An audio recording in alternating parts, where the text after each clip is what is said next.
What's up, Ionics, and welcome back to the last video of 2021. And as always, we're gonna do a little recap of all the special things that happened during the year in the Ionic universe. It has really never been easier to build epic mobile applications, web applications built on just plain web skills with one code base. And we're gonna see by all the improvements that Ionic did that we've come a long way and we're at a great version. I tried to structure everything that we saw across the year into different categories. First, we will go over core changes and most important updates to your code. Second, we will take a look at Ionic products. And third, we're gonna take a look at different stories around Ionic that I think are or were important during the year. In the end, we will then look into my crystal ball for a little prediction of 2022.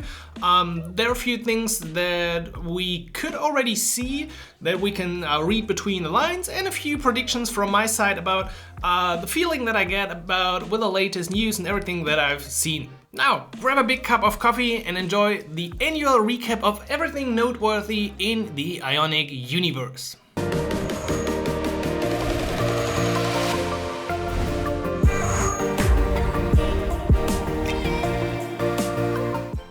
Alright, let's start with the most, let's say, code-relevant updates and changes during the year. First of all, we saw Ionic Storage version 3. I didn't expect that, it came kinda unexpected, as well as all the questions about why my tutorials and why all the content isn't working anymore. There's a tiny little breaking change in Storage version 3. You have to use it specifically for Angular, and the overall usage has changed a bit, and it was kind of just announced with one blog post, and I think a lot of people missed out on this. So if you haven't seen that, go check it out now because it is quite important.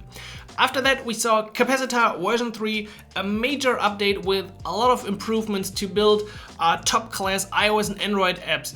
All the internals were updated. We don't have to talk about everything once again, but this is a major step forward. After I've been on the fence about Ionic, I'm now since quite some time super optimistic about Capacitor, and it is widely adopted, not only by people who are using Ionic, but simply by everyone who wants to build a native application based on their React code, their Vue code, whatever it might be, because it is really that easy to just throw in Capacitor into a web project and then access native device functionalities and build an iOS and Android application. So Capacitor has a big future, definitely. On top of that, there's a new package called Capacitor Configure that I've shown you in one video, which allows you to configure your native project with a script or based on the YAML file. And I think that will grow in the future again, as this can be really helpful for teams that need to configure multiple applications at the same time or have white label applications. So we're gonna see more about that in the future as well. Besides that, of course, we've just seen the big release, Ionic version 6. We've been waiting like half a year, maybe longer for this. I think in June we already had the beta, so it was kind of a long wait for it. But now Ionic version 6 is an epic big version. If you're on Ionic version 5, the update is mostly pretty easy. There are a lot of great new components that you should check out, like the breadcrumbs, the bottom sheet. Especially the datetime component was revamped completely, so that could be a breaking change in your applications. But besides 2 or 3 breaking changes, I think it's a really easy upgrade, and if you're on version 5, you should have no problems to update your application, and you should definitely do it as fast as possible. Besides that, there were some smaller updates that didn't affect Angular, but there were additional hooks for React users of Ionic, and for Vue, I think they added routing capabilities or a better router, so they made improvements in those directions as well. I still think Angular is like the biggest part of the community who's using Ionic, but in a second place, I don't know if it is actually Vue or React. I feel like React people are more likely to use React Native, but I don't have the numbers for that, so we might get into a little comparison about all these things in the future again. That's everything so far about the core, the really important updates to your application. We're gonna talk about what we see or what we can expect in the future at the end of this video. So now let's dive into the products. Ionic has a very unique model of generating an income. So they have all these free tools, Capacitor, Stencil, Ionic, of course, Ionicons. And to finance all of this, they have a lot of enterprise services on the other hand. And those are tools that regular developers don't really need. So if you're a small developer, if you're just an agency with 2 people, you might not need those tools. But if you're an enterprise-grade company, if you're really scaling applications, if you manage multiple applications, bigger teams, then those services and products can really benefit you. In terms of new products, I think the first project Ionic announced was Ionic Portals. We haven't taken a closer look at this, it is still on my list. It is a way to bring web code easily into native projects. So usually we talk about bringing native code into web projects. This is kind of the opposite approach, where Ionic is marketing to native development teams to easily embed like something like an iframe, let's say, of web code into their native application. And we're going to take a closer look at this in the future as well, because I think it's an interesting product in general. Besides that, they rolled out updates to their Appflow platform. They now have a cloud CLI, which I found quite interesting. So I definitely want to see all of these things in the next year and try to check it out. Which means you can easily integrate Appflow into your own CI/CD environment instead of completely using everything from Appflow. They have new versions of Identity Vault. They have a high secure storage version to safely store data on your device. Did I say Identity Vault? I think so. And especially also they released Ionic Payments. I haven't used it by now, but from the outside it looks pretty cool. So if you're working with payments in your application, that's going to be something interesting. But once again, those are paid products from Ionic, and unless you want to pay for those products or you're an enterprise customer, you can't use them, and you usually don't really have to. So we can all build an application locally.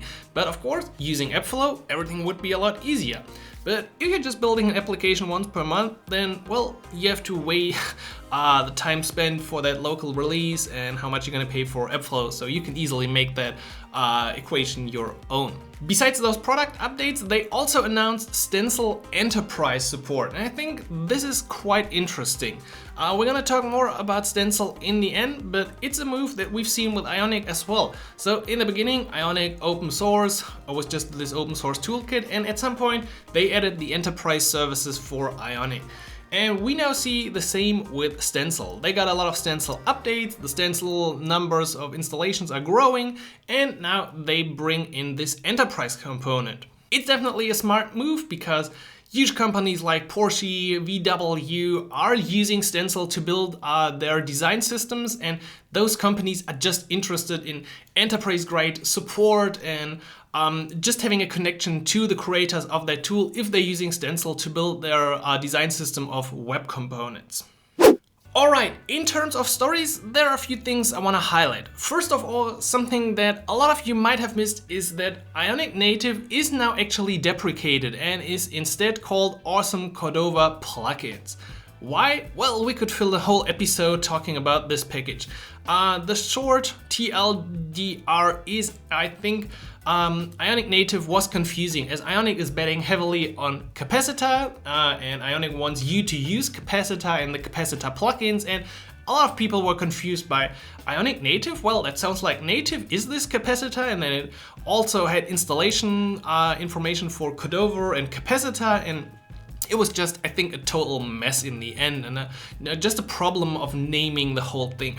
Now, Ionic Native isn't anymore. I think it will be reused in the future for something else, but if you're looking for those plugins, those are now available under a different repository, and I think the move in general is totally fine and makes completely sense at this point. If you got some free time, there are a lot of stories around 2 events. So first is the Ionic conference, which I haven't been part of this year, hopefully once again next year, but there were great talks about testing your applications, about whole stories, how apps came together and how people have built applications. I think about micro projects as well. Really a lot of interesting stories, as well as in the recent Ionic Enterprise App Summit. There were really experts from VW or other big companies talking about how they use, for example, Stencil to build a design system in their whole company. And these things are really, really interesting talks. You can watch all of them. They are available as a recap as well as the keynote from Max, but that's kind of already outdated by now since we know about Ionic 6, but especially the sessions from those industry experts are really something you should take time to watch once again to learn a lot about cool things and get new ideas about how to use Ionic, Stencil, Capacitor and all the available tools. Also, Ionic announced a new Discord channel. So in the past there was a Slack channel and they have the online community, but if you want to get better support, you should definitely by now join the Discord channel. There are a lot of insiders in there and we try to answer as good as possible. I'm in there, of course, as well. And finally, there was one post from Max Lynch that I found quite interesting, and it's something that we should all take into the future, and that is Ionic isn't Cordova anymore. The post came because Ionic wasn't even mentioned in some kind of survey. I can't remember exactly which it was. But it's usually that people assume, yeah, Ionic is this thing for Cordova and for Angular application, and that's just completely untrue. And the reason why I created the video about what is Ionic actually. Ionic might have a little identity problem, as people don't really know where Ionic starts and where it ends. They have Capacitor, they have Stencil, they have or had Ionic Native, they have AppFlow. They have so many services in the Ionic universe that it's kind of hard to make a separation between the different things. But usually if you are talking about Ionic, or if we are talking about Ionic, I think we're talking about Ionic UI. And I feel like they will rename this package to Ionic UI at some point in the future, because those are really the UI components. We could throw those components into any JavaScript application. We could use it with Angular, with React, with Vue, with vanilla JavaScript, and those are just UI components. So we can't say Ionic is Cordova anymore, especially since every new Ionic application is like 90% of the time started with Capacitor. It's a recommendation from the CLI, and it's also what we see in the installation numbers. Next year, don't assume Ionic is Cordova anymore. Ionic is different, and it's actually more Capacitor and web native, and it's really not black and white, it's gray. Alright, enough of the stories, let's talk about a few predictions. I have seen a few things mentioned before, so I'm kind of optimistic that we will really see them. And a few of those things are just read between the lines and my assumption that we're gonna see something about that. So number one is, as I went through the archive of blog posts from the last year, I saw a lot of Stencil content in there. Really, I didn't expect this, but every second or third element was Stencil update, Stencil build something cool, Stencil whatever.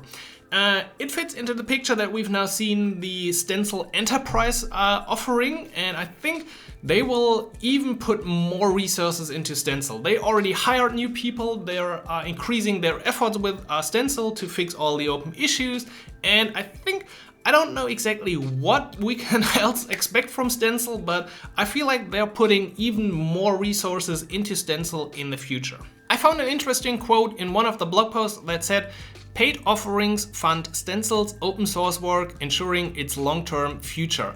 And that's completely the same as we've seen with Ionic Core or Ionic UI components. The paid offerings, the enterprise services, AppFlow, all of this is funding the open source framework, which is Ionic itself. And now the transfer, as Capacitor is growing in popularity and installs, I think we might see some kind of enterprise support or even enterprise plugins for Capacitor in the next year. It would just be the logical step, as we've seen it now twice for the Ionic company, for the core, and as well for Stencil. So I feel like we're definitely gonna see something around that for Capacitor in the upcoming year. So if you're an enterprise company or already customer, I think you can expect something for Capacitor in the future. Something else regarding Capacitor is that we might see more plugins. We already had late in the year a post highlighting a few plugins, and I've heard from people that it's just not, there are just not enough plugins yet, and it just doesn't feel like Cordova before, and I kind of agree to that.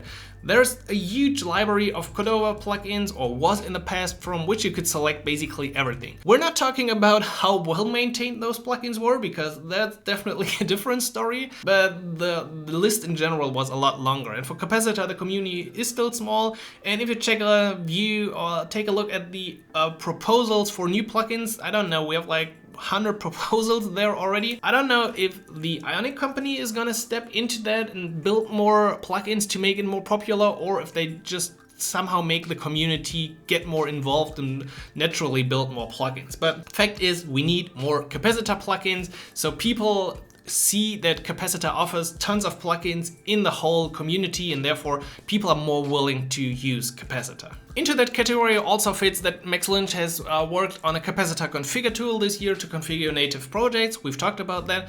And another project that I think is not yet released, which will kind of replace Cordova resources. So the command that we use to generate the splash screen and the app icons, which is called Cordova Res, but still already works for Capacitor. But I think Max is working on a better version natively for Capacitor, and I think we're gonna see that package in the next year. In terms of Ionic Core, I'm pretty sure we're gonna see Ionic version 7 next year, since they said they want to have one major release every year. I don't know, since we just had the version 6 release, I feel like it will be in the fall or maybe even December once again. I don't know if we can expect huge changes, because they said our focus moving forward is on modernizing Ionic and ensuring that it is easy to use. To me, this sounds like we want to fix everything that's open for quite some time, and we don't want to add too many new things, maybe here and there a new interface or making something the standard, but not really building out anything big. Now, we all know the Ionic team, and they've come up with great components already in the past, so perhaps we're gonna see something epic that they add to this, but overall I don't expect too many big changes for Ionic version 7 next year. Now, 2 more predictions of tools that we might see. Number 1 is a component playground. They actually talked about this at the end of the version 6 release post, so I feel very confident that we will get a cool playground to play around with Ionic components. At the same time, I also said that it's kind of hard to sometimes gather all the information about CSS variables, and someone from the Ionic team already stepped in and built a little prototype about showcasing the different CSS variables and how you could easily change them. Maybe that's also gonna be part of that playground, or maybe it's gonna be a different tool, I don't know, but they're gonna definitely build something along those lines of an Ionic component playground in the next year. And as well, something that I've seen in Max Lynch's Twitter feed a few times, and that is an Ionic end-to-end testing tool. He has asked about different elements related to testing over time, and then shared a post about this new tool. So I'm really interested what we're gonna see, and I hope we're gonna see it next year.